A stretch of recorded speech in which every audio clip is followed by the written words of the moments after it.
took the test too when I heard that you passed it," the veteran TV journalist Chris Wallace told Donald Trump in a one-on-one interview in July of this year, referring to a cognitive test that the US president had boasted about acing. "It's not the hardest test," he continued, noting that one question involved identifying a drawing of an elephant. The president, affronted, responded angrily, "That's all misrepresentation." "Yes, the first few questions are easy, but I bet you couldn't answer the last 5 questions." It was the kind of sharp-edged exchange with Mr. Trump that viewers don't normally expect to see on Fox News, the hugely influential conservative cable network that the president watches religiously. But Chris Wallace is not any Fox News anchor.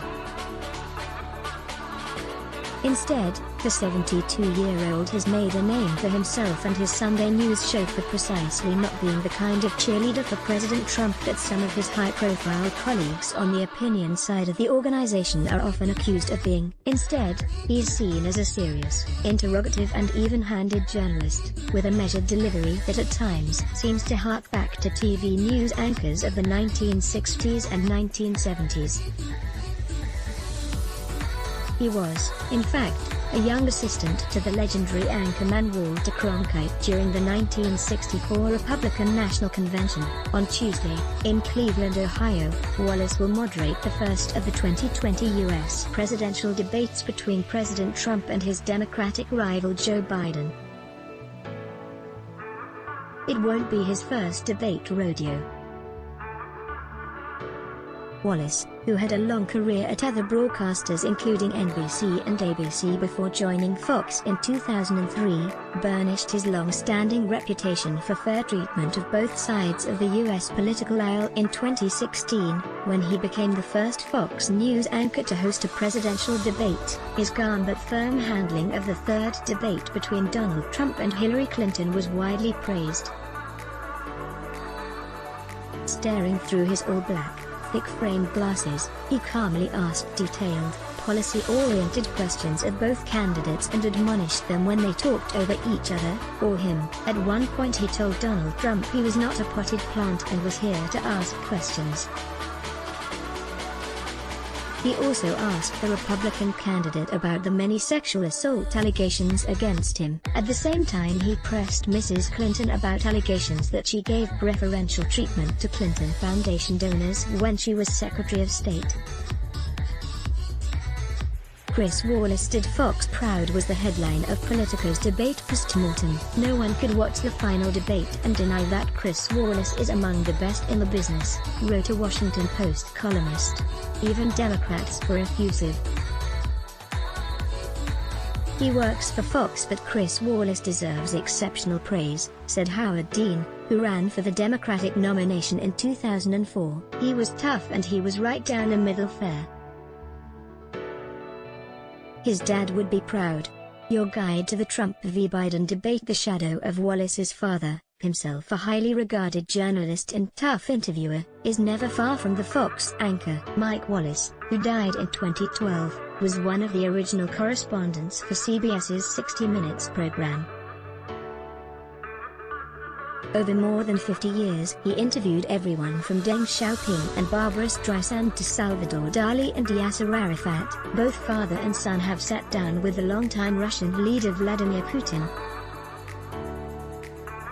Chris Wallace's testy 2018 interview, in which he pressed the stern-faced Mr. Putin on U.S. election interference and the deaths of his political opponents, drew a huge audience and earned Fox News its first Emmy nomination. Named Christopher because he was born on Columbus Day in Chicago in 1947, Wallace's parents separated when he was an infant and he was raised by his mother, Norma Caffin, and stepfather, Bill Leonard, a journalist who would become president of CBS News.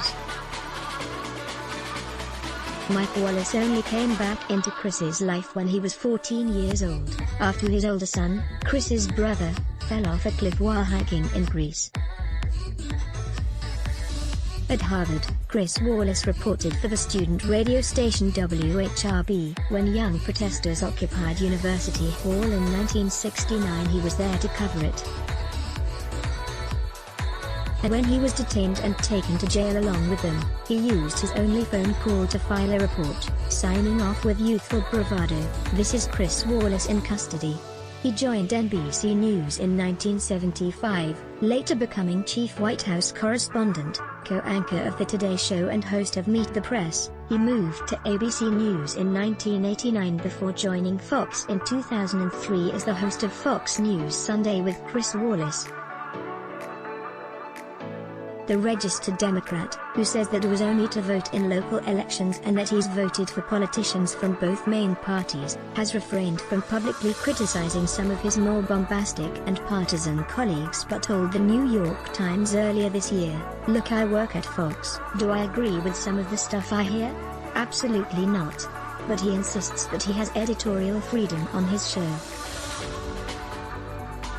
"I don't pull punches, I'm not playing favorites," he said. "That's what matters ultimately to me." Wallace has described his job as being like a cop on the beat, walking around with a nightstick and trying to keep people honest. That has not gone down well with President Trump, who has frequently denigrated the journalist on Twitter, calling him nasty and saying he will never be his father. Wallace, meanwhile, has accused the president of engaging in the most direct, sustained assault on freedom of press in our history. Mr. Trump has already tried to suggest the 2020 debate won't be fair. But Wallace's history suggests he will ask probing questions of both candidates. "I take it very seriously," he said in 2016 before the Clinton-Trump debate. "This is not a TV show. This is part of civics, the Constitution, if you will, in action, because this is helping millions of people decide who we're going to elect as the next president. Let's block ads. Why?" Show your love for him. Click the link in description. Thanks for watching.